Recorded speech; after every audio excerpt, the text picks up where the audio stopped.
ये कारण है कि भारत जैसे विकासशील देशों में बाल शोषण और बाल मजदूरी की घटनाओं को देखते हुए इसका महत्व और भी ज़्यादा बढ़ जाता है।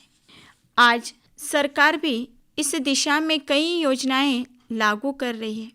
इसमें हमारी भी जिम्मेदारी बनती है कि हम मिलजुल कर सभी बच्चों का भविष्य उज्जवल करने के लिए निरंतर प्रयास करते रहे। इस बाल दिवस पर मैं विद्यार्थियों के कर्तव्यों को भी बताने की कोशिश करती हूँ कि जो कर्तव्य उन्हें निभाना पड़ता है।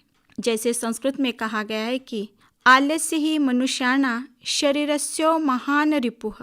आलस्य मनुष्य का सबसे बड़ा शत्रु है।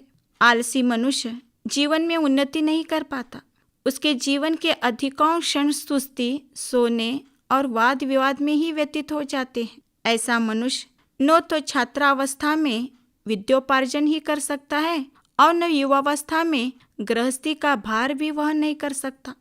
आजकल के विद्यार्थियों से जब कुछ हो नहीं पाता तो माता पिता पे आरोप लगाने लगते हैं। जैसे इन दिनों जो है विद्यार्थियों के मुख से बहुत सारे प्रश्न उभरने लगते हैं। खुद की गलती हो लेकिन वे किसी और पर भी क्या है इल्ज़ाम लगाते हैं। वे कहते रहेंगे अगर मुझे अमुक सुविधाएं मिलती तो मैं ऐसे करता वैसा करता। इस प्रकार की बातें करने वाले एक झूठी आत्मवंचना किया करते हैं। साहसी अगर विद्यार्थी रहता तो इस प्रकार की झूठी प्रवंचना की ओर वो अग्रसर नहीं होता।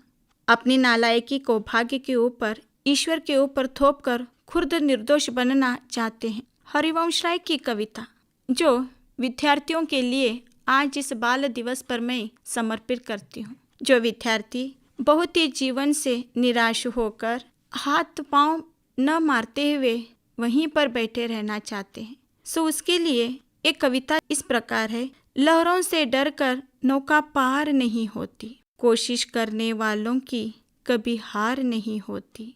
नन्ही चींटी जब दाना लेकर चलती है, चढ़ती दीवारों पर 100 बार फिसलती है।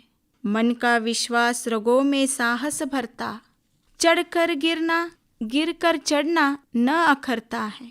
आखिर उसकी मेहनत बेकार नहीं होती, कोशिश करने वालों की हार नहीं होती। डुबकियां सिंधु में गोताखोर लगाता है, जा जाकर खाली हाथ लौट कर आता है। मिलते नहीं सहज ही मोती गहरे पानी में, बढ़ता दुगना उत्साह इसी हैरानी